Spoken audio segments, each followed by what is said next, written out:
Well, on behalf of the University of Washington Tacoma's Labor Solidarity Project, I'd like to welcome everybody back. This is a particularly exciting installment of our Redefining American Labor seminar series. And I will say that it's very hard to introduce a colleague, particularly one who's accomplished as much as they have as our speaker this evening. So I'm going to try to do my best. Dr. Michael Honey, he's an award-winning labor and civil rights historian and Martin Luther King scholar. He teaches here at UW, where he holds the Fred and Dorothy Haley Endowed Professorship of Humanities. He is also one of our founding faculty members. Dr. Honey is the author of 6 books that explore Southern labor and civil rights, Black labor history, and King's struggles for racial and economic equality. In the past 15 years alone, and this is a blistering pace here, Dr. Honey's published, and these are books, To the Promised Land, Sharecropper's Troubadour, All Labor Has Dignity, and Going Down Jericho Road. In the process, Dr. Honey's received regional, national, and international acclaim. In addition to those scholarly accolades, Dr. Honey's also served as the president of the Labor and Working Class History Association, as the Harry Bridges Endowed Chair of Labor Studies, and currently here at UW, he's the head of our Labor Solidarity Project. If you've had a class with him, you know that Dr. Honey's work interweaves songs, photos, films, and oral history, and it links scholarship and teaching to civic engagement. And again, if you've had a class with him, you know he's not shy about sharing his firsthand experiences as a civil liberties and civil rights organizer in the South. And he's even less shy about busting out his guitar and forcing his students to sing along to old labor anthems. Tonight, I don't know, did you bring your guitar tonight, Mike? Well, I'm in my little upstairs bedroom and there is a guitar here, so we'll see. So it is available. Yeah. But what we're here tonight primarily to do is to view and discuss his recent film. So in addition to writing books and many articles, he's also recently made a film, Love and Solidarity, which is about the life and the work of Reverend James Lawson, who served as a nonviolent theorist, teacher, and organizer for Martin Luther King Jr. and the Student Nonviolent Coordinating Committee. As a Methodist minister in Los Angeles, Lawson spent the last 30 years organizing low-wage immigrants and workers of color in LA, using the principles of nonviolent direct action. Love and Solidarity, it outlines Lawson's work and his life, and in that retelling of that history, I think it points toward the promise of what can be achieved when we come together and use nonviolence in pursuit of equity and justice. So if you don't mind, please click on those applause emojis as we welcome Dr. Michael Honey to tonight's seminar. Thank you so much for joining us. So we were thinking before launching into the documentary, Dr. Honey thought it might be a good idea to just kind of talk for a little bit about the germination of this film, what inspired you to make it, how it fits within your larger approach to scholarship, and yeah, so I'm glad to introduce it. There's a couple of different things to say about it. One is that the reason it resonated with me to begin with is that I knew James Lawson in Memphis when we were organizing to free Angela Davis from a death penalty case in California for her support of prisoner rights. And that's a long story, I won't go into it, but I had known him at least since 1970. And then I was on a board of something called the Fetzer Institute, which is in Michigan, and it's aimed at promoting love and forgiveness in the world. And we had an international conference in Assisi, and we were giving out money to different groups of people that wanted to work on love and forgiveness issues. And my role was on labor issues. And so somebody said, well, why don't you do something with James Lawson? And I said, well, okay, I'll write a book. And they said, why don't you make a film? You would reach more people. So that's how it got started. And then the Fetzer Institute came up with $150,000. and linked me to Errol Weber, who was a young filmmaker from Baltimore who was just moving to Hollywood. And so he's the film maker, I'm the producer and the organizer of it. And then we funneled it through the University of Washington Tacoma Research Center, and something in Seattle that works on making faculty projects accessible to a larger public. And so we worked on the film at our campus for about 2 years. Adam Nolan, who's one of our students, he was just graduated as an undergraduate history major then, worked with me, did a lot of the hard work of finding the photograph. You'll see in the film, there's all kinds of photographs, there's music. And my role was to kind of outline and frame it. Also, one of our students, Lucas Danbergs, was instrumental in helping us to put it together. He had a lot of work in film before he came here. He's Canadian, and he's a graduate of our Master's of Interdisciplinary Arts and Sciences. So we had 2 students at the core of doing this. And then Adam and I made these trips down to Los Angeles to interview James Lawson. So just really quickly, I'll say this. When you're watching the film, you're really watching an oral history technique. There's no narrator of the film. It's all interviews with people that were involved in this story in LA. And so James Lawson is the main person, of course, but then we also have Kent Wong, who is the director of the UCLA Labor Center, who works a lot with James Lawson.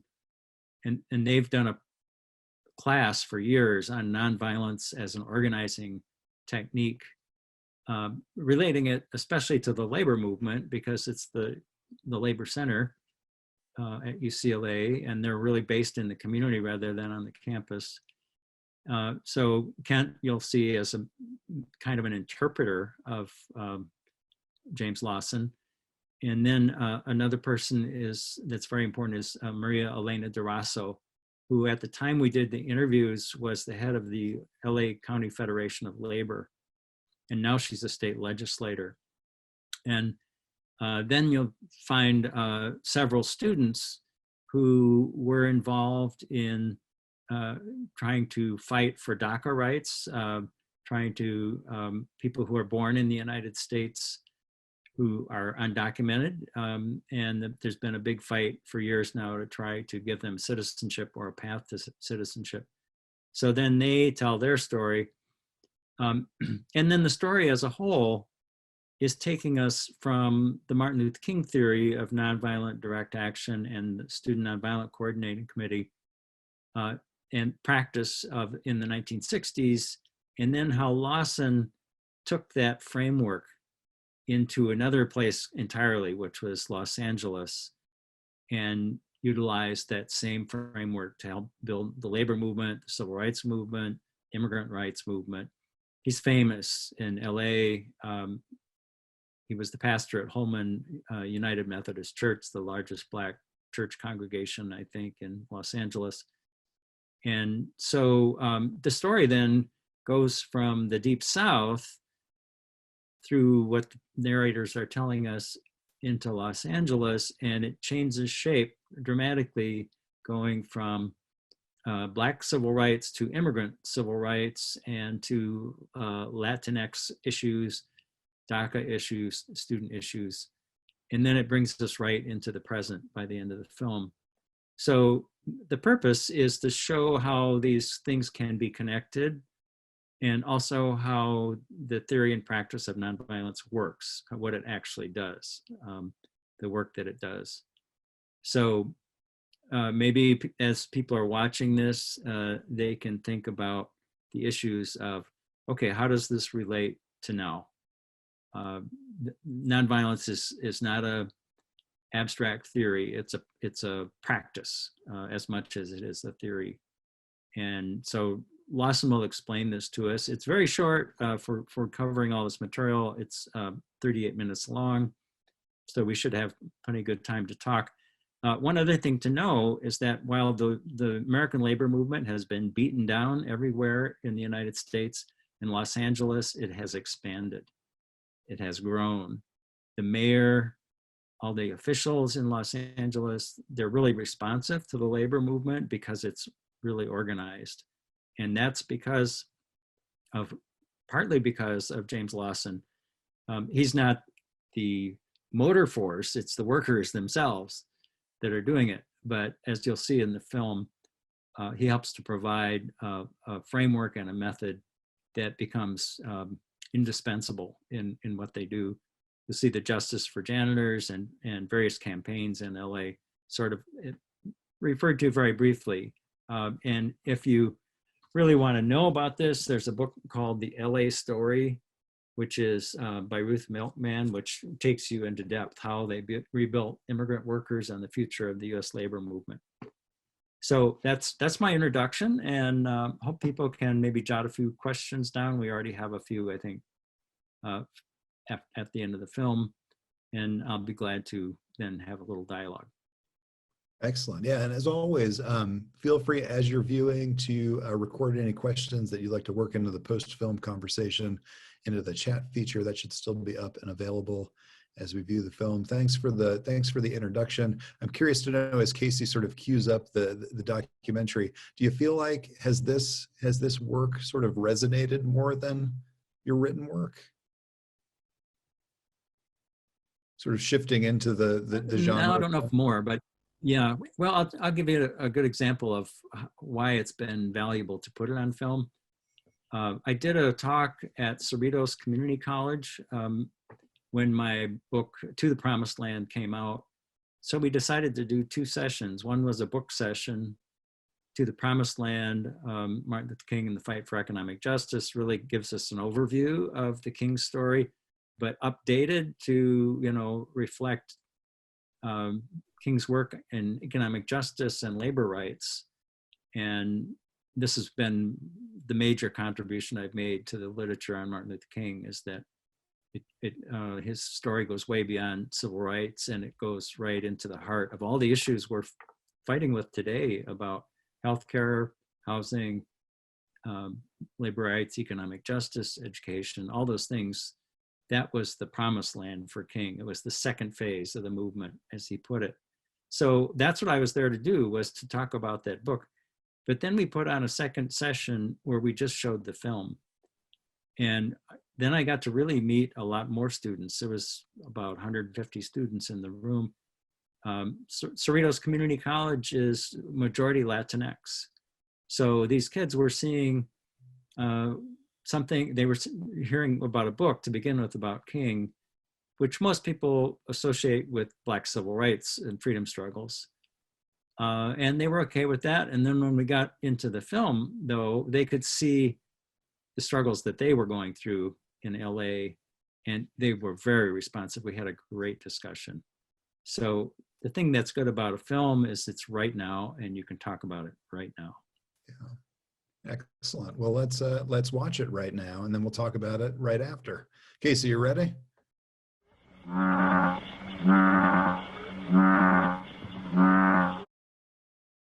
Our power has always been in ourselves, in our people, and in our unity, in the courage that we have to say no to racism and injustice.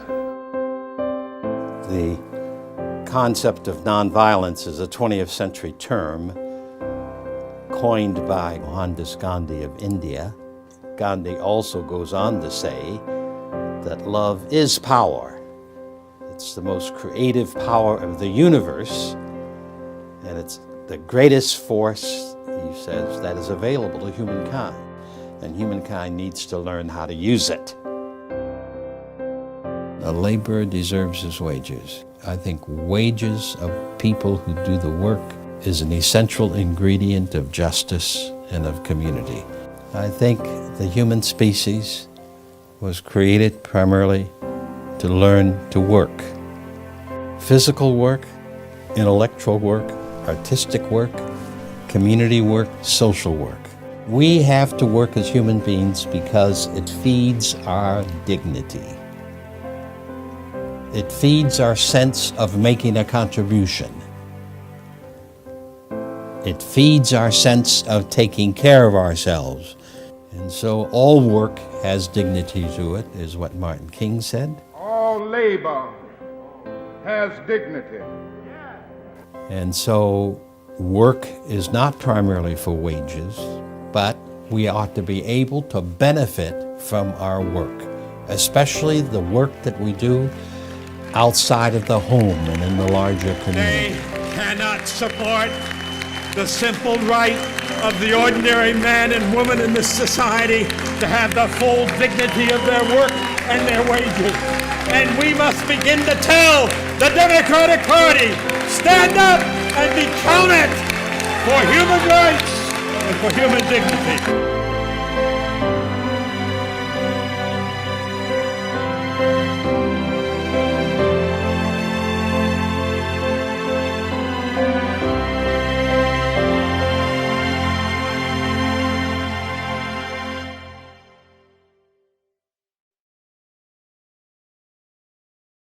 Okay, excellent. Oh my God. So this is I've seen this film a couple times now, and I feel like this is the first time I've actually ever noticed that sort of narrative technique, or I should say like the lack of a narrative technique behind it. It's really just amazing the way you sequence those interviews in such a way to create a kind of narrative. It's really great. And I mean, in terms of a speaker, I feel like Reverend Lawson just incredibly eloquent, obviously, but that AFL-CIO clip you end with is just, you get a sense of the passion behind his words. It's a very powerful film. I just really appreciate it. He is a preacher, you know, he's a Methodist preacher, and I heard him in Memphis for the 50 years since Dr. King was killed, April 4th, 2018 gatherings. And they had a huge series of events that week, the whole week long. And the last night of it, they had a big turnout at this old Sears building that's been renovated and gutted so that you can put thousands of people in there. And so they had Jim Lawson talking, and he was talking about the Trump administration, and he got on a streak, and people said he just tore the roof out of this place. I mean, he is a powerful force. And most of the time he talks very quietly and very, you know, he's a nonviolence practitioner. But if he starts preaching, he's got a power there. Yeah, no, it's just, it's absolutely amazing. Could you maybe talk for a little bit?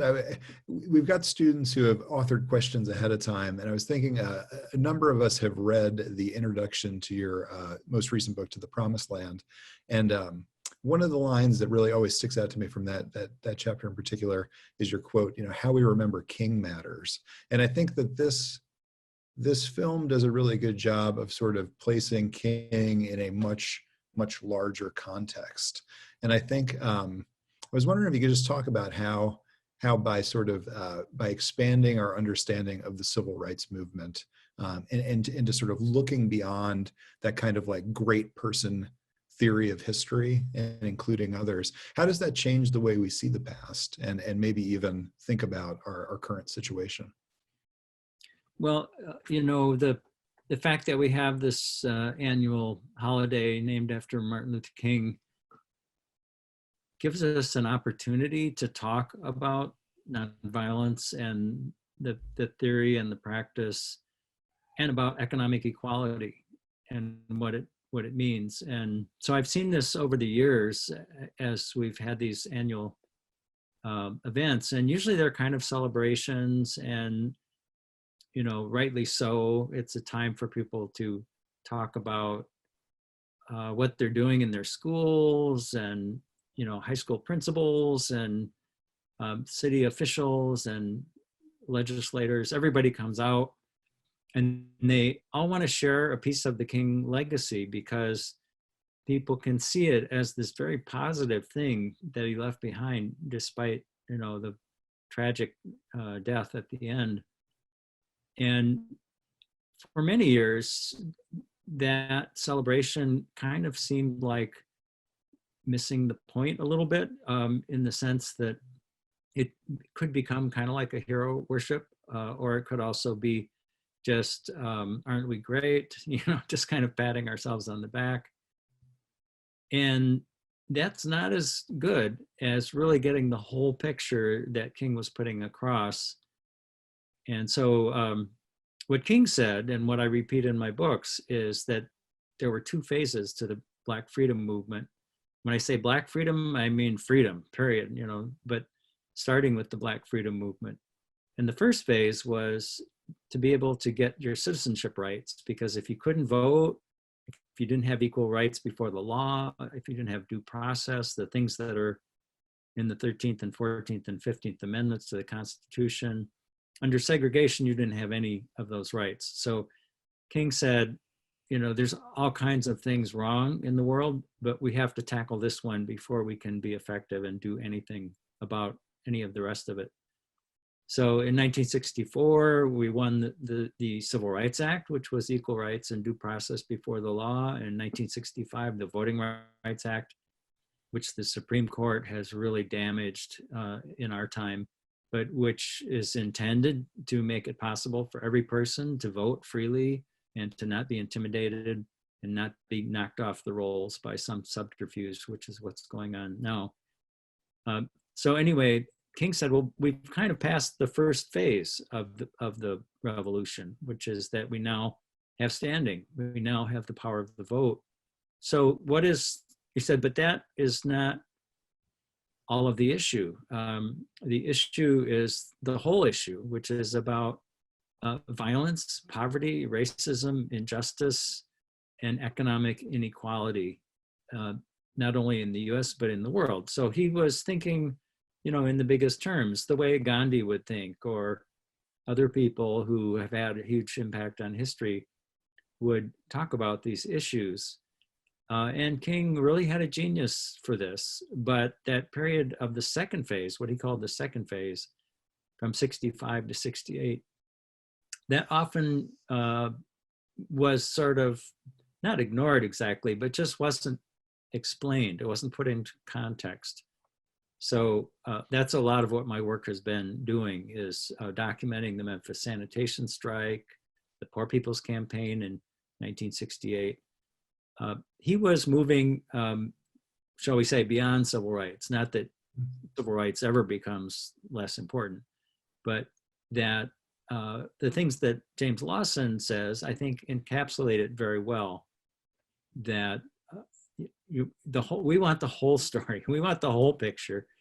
We want all of our rights. We want them now. And our rights, if properly understood in the global sense, that's a huge agenda. And nonviolence is a huge agenda. And Lawson puts it very well that there are cruelty systems in the world, and they're based on violence. And at the very beginning of the film, he talks, what is violence? Here's what violence is. What is nonviolence? Here's what nonviolence is. This is what the issue is this large framework. And so that is going to continue to apply probably forever. It certainly applies in the time of Trump and in the time of the pandemic, when we see the 1% really literally getting away with murder. And all of these issues are rolling out before our eyes about what's wrong with the economic system of American capitalism. And King was not, he was circumspect. He didn't go around talking about capitalism all the time, but from his early youth, he was very critical of American capitalism. And in his last days, he said it right out loud, that you can't have a democracy with economic injustice and war and poverty. So, I mean, there are so many villains on the stage right now to deal with, but that half of the US budget goes to war. What is that about? And that huge amount of money is now going to tax breaks for the rich. It's so incredibly unjust and so backward compared to where King wanted to take us and thought we were going. So I think, I don't write about King and write about Lawson or make this film to heroize anybody. It's really about where do we go from here. Yeah, and that's I teach that chapter from your book in my labor studies class, and I can't tell you how many students I've had sort of just like raise an eyebrow to the fact that King did something beyond the "I have a dream" speech. It's like that whole last 5 years of his life are just largely ignored in a lot of history books. And it's precisely because of the increasing radicalism, I think the increasing interdisciplinarity and intersectionality in the way he sort of approach things. I know that speech Beyond Vietnam, where he's talking about, likening the plight of poor Americans to poor people globally. Those are really powerful ideas. But I think you also mentioned, thinking about sort of how we can use this for today. I was struck by the end of the documentary this time. And just the sort of, I want to say it sort of ends on an upbeat note. And with this notion that people are being awakened to this wave of love, and I keep thinking, like, how hatred has been weaponized so heavily lately. And I think again, like you were just saying, I'm wondering how is capitalism almost anathema to nonviolence? Is that a question? Well, that's what I'm imagining. Like, is it possible to move beyond this sort of this centripetal force that's pulling us toward hatred while still in our current economic system? Yeah. Well, you said it. I mean, that capitalism is anathema to nonviolence. The American capitalism, though, is particularly violent. Other countries in the world have capitalism. I was in Norway last year visiting and learning about the Norwegian labor history and the labor movement. And they're a capitalist country, and all those Scandinavian countries are sort of semi-capitalist. They're not brutal capitalists like what we have here. They have capitalism, but they have it under control. And King called this a third way when he gave his Nobel Peace Prize speech in Oslo in 1963. He talked about, at that time, the big thing was the Cold War between the United States and the Soviet Union. On the one hand, capitalism claiming to be democratic, and on the other hand, socialism claiming to be democratic. But regime in the Union said, well, we don't really want either one of these things. We want a third way. We want a democratic, socialist kind of democracy. And he didn't mean socialist like taking over the means of production necessarily. He meant like like we talk about today, essentially that everybody should have access to complete rights, as Maria Elena Durasso said in the film. Everybody's rights should be the same, and that we should have equal access to healthcare, education, jobs, and all of the things that make life worthwhile. And we're in the richest country in the world. Why can't we do that? What is the problem here? And so I think you put your finger on it. It's the kind of capitalism we have is kind of anathema to those things. So it requires serious renovation. I used to think we would have a revolution and we would get rid of American capitalism, but I don't see it happening. I'm more afraid of a kind of American fascism, actually. But you have to have a very positive framework. That's why people followed King. His framework was positive: peace, love, understanding.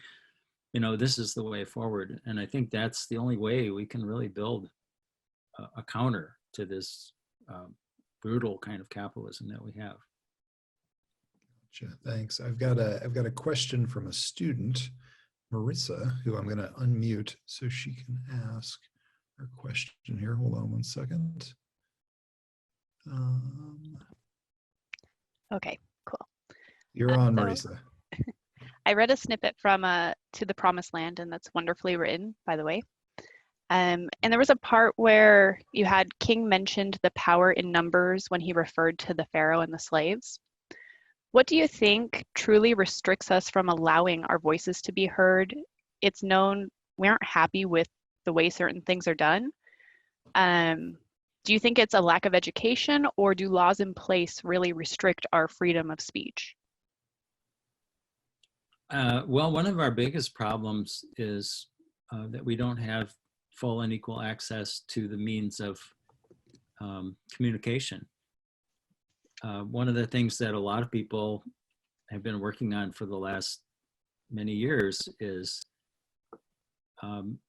a communication system that allows us to get our message across to every other person. And of course, it's a corporate system, and there's a lot of issues about the news media and what to do about its decline, actually. But we're now in the situation where huge portion of the population follows Fox News, which gives them an alternative version of reality that is totally unreal. And that's blocking our communication in this country. So I'd say that's one of the major things, and that's a hard one to deal with. But there are reforms, that have happened in the past that have been overturned to open up the mass media to the ordinary person. And of course, we're using the internet in that way as well. So that's one thing. Another, as you put your finger on it, is education. That I always say to students, there are those who know and those who don't know. And which group do you want to be in? This is the power of education. You want to be in the group that understands what's going on in order to do something about it. So it's all that. And then the third thing I guess I would say, Marissa, is the structures of power are working against us in terms of equality and justice and equal rights. So it's not just a question of civil rights, but it's a question of human rights. And we're dealing with systemic problems. And this is what King was talking about at the end: systemic racism, not just the racism on the individual level, but the system that perpetuates racism. So these are things that people need to read about, research, understand, organize around, and make our voices heard. It's a big agenda. Yeah, and I think part of the anxiety that I hear in Marissa's question is, it's while we simultaneously seem to be, more connected than ever before, we're also dealing with, a political climate and context for media and culture that seems to be more concentrated in terms of the way it wields power. So, I mean, I know, every generation has felt as if they're sort of up against insurmountable odds. But I can empathize with that sort of frustration, especially now when we're in a moment where it's, it seems like we should be taking to the streets, but obviously we can't violate social distancing protocol, right? It's like, I've never been more angrier, but also never felt as helpless as I do sort of over the last couple months. So I guess that question of just like how do you maintain hope in a context like this, where it seems like every day we're kind of, I always say new lows every day. Like, it's just when you thought it couldn't get any worse, it seems like the bucket apparently has a bottom. Malvina Reynolds in the 60s had a good song. She said, "You think you've hit bottom? Oh no, there's a bottom below." I'm afraid that's what we're into right now. Our big hope is that, the American people will, despite disenfranchisement that's going on all over the country and despite the pandemic, will reject these people that are currently in power. That's the first step toward moving it in a different direction. We've got to do that. I don't know if we don't do that, I really don't know how we'll manage. Yeah, and it's funny that you bring up song. I just this afternoon watched the Dolores Huerta documentary with my intro to labor studies students, and I'm always struck by, and last week we had David Jepson on, who talked about the Wobblies and their use of song in the media. And then watching the documentary today, I'm always struck by the way in which movements sort of utilize or repurpose biblical analogies or biblical imagery or patriotic imagery or patriotic themes. And I wonder now, in a moment where it seems like religious import seems to have waned a bit, and certainly like it feels like patriotism has been co-opted by the right. How do we sort of unify people who are constantly being placed in situations where they're led to believe that they should be voting against their own interests? Say in states that are voting in politicians who advance right to work legislation and things like that. Well, I'm from Michigan. My friend out there, David Black, is in Illinois, and he knows this too.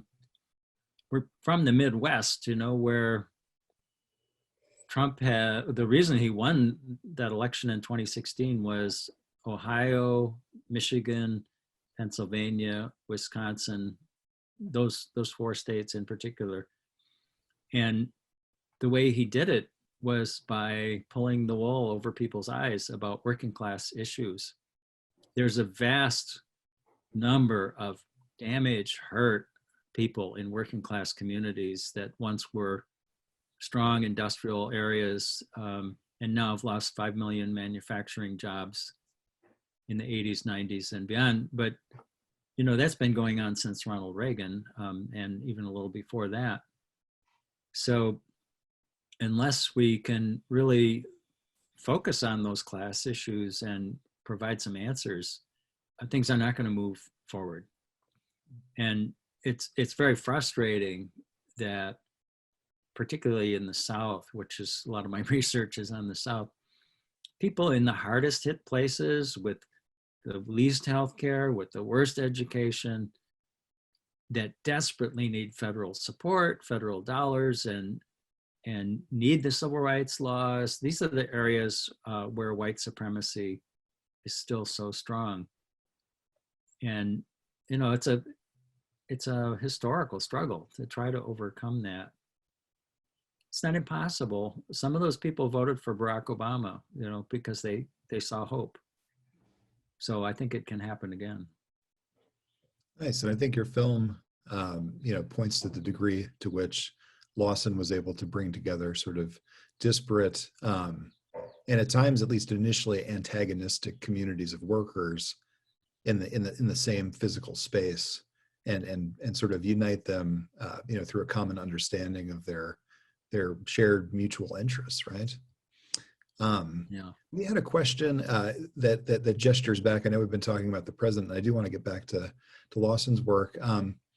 Can you talk a little bit more about Gandhi's influence on the civil rights movement and nonviolence? I feel like, in the same way that we think of we tend to fall into the great person theory of history. It seems like we often imagine these great people emerging from out of thin air, when in fact, many of their greatest ideas gesture back to, great ideas that were hatched long before them. Well, the thing about Gandhi is that, like King, or King like Gandhi, let's put it that way, provided a method, a way for powerless people to exert power. And it's the same idea as the labor movement, which is an injury to one is an injury to all, that we're all in this together. But, ruling elites are ruling elites. And the only power that we have to really, it's not the only power that we have, but it's the power of organized people, organized numbers. There is the 1% that pretty much rules America, but I'd say about 90% of us really have mostly the same interests. So that's what Gandhi was talking about. Of course, he was in a colonial situation, trying to overthrow a colonial power. So there was a lot of nationalism involved in uniting people and kicking the British out finally. But his philosophy was much broader than that. And that's what King picked up on and other people picked up on in the 1940s as the Black freedom movement was sort of escalating out of World War II and beyond. And Howard Thurman and other, Benjamin Mays, other Black theologians were connecting Gandhi's theories to Christianity and the long-term freedom struggle going back to slavery. And so King was not the only one doing this, but he was able to articulate it. But Lawson was there, John Lewis was there, Diane Nash Bevel was there, all kinds of people were there. As King said in Montgomery, he said, if I was killed today, the movement would still happen. I didn't start this movement. I'm here to represent it. And he did a very good job of it. But, you know, I think the Gandhian framework is really crucial. And there's through Stanford University and the Martin Luther King Research and Education Institute, there's now a Gandhi King International Network that's been formed out of a conference we held there a year ago. And it's trying to link together people basically through media, through our own kind of media, using this film and writings and ways of sharing about how to create an international nonviolent movement. And of course, the threads of it are there everywhere. We've got time for a few more questions. If anybody in the audience would like to pose one, while we get those thrown out there. I did have a question about that. Have you ever given much thought to why it is we tend to sort of associate movements with an individual, and what that does to sort of the energy that exists behind those movements? Well, Individuals are really important. I think the thing with the freedom movement in the 60s was some people felt like King was getting all the attention, and that was basically a media issue, that the media would go to King. They also went to Malcolm X, of course. They love to find a person, you know, that they could quote. And particularly when Black Power came up as a slogan, they'd like to pit people against each other. Are you nonviolence oriented? Are you Black Power oriented? And King tried to always not fall into these traps, but to talk about the things that everybody was trying to bring about. And but there is a problem of focusing on an individual as if that's the solution to our issues. It's got to be something that we all do. And I think in labor studies, that's a framework that we have automatically, you know, that every person has to sort of pull their weight and not look to other people to solve problems for them. But then on the other hand, leadership is crucial. And that's why King was very important. We needed that person who could articulate the issues the way that he did. Or Malcolm X, you know, the way he could articulate the issues. So it's not an either or thing. We need that kind of leadership, but without a mass movement, it's not going to bring about change. And I've got one more question from a student that was submitted ahead of time. I don't think she's actually with us here in person. But this one touches on one of Martin Luther King's a quote from his later life where he said, "I fear I'm integrating my people into a burning house," which is an incredibly powerful observation. And I'm just curious to know, you know, from your perspective, is that fear warranted? Well, that was a thing that people talked about with integration. One idea was that if we could just have integration, everything would be okay. And it was sort of the idea that everybody in America has equal opportunity, equal choice, except for segregation. So if we get rid of segregation, have integration, people joining together, problem solved. But what does that do about war? What does that do about union rights? What does that do about education? What does that do about poverty, housing issues, and all of those things? So King also had sympathy for this framework that I don't want to lead people into a cul-de-sac, called American capitalism. Rather, we want to transform it. And of course, Malcolm X was great at explaining this, that, we don't want it the way it is. We want to change it. And that's still the case. Excellent. Well, I'm seeing, it looks like, I don't know if we have any more questions, and we are just about out of time. So I again just wanted to thank you for sharing this film, sharing your work over the years. I mean, it has been an honor to be your colleague over these last couple of years, but the body of work you've amassed over the years is just absolutely unbelievable, and it is such an honor to host you here in tonight's seminar. So thanks again from all of us here. Go ahead and click on your applause emojis if you're still listening. Excellent, and that's a wrap for this evening.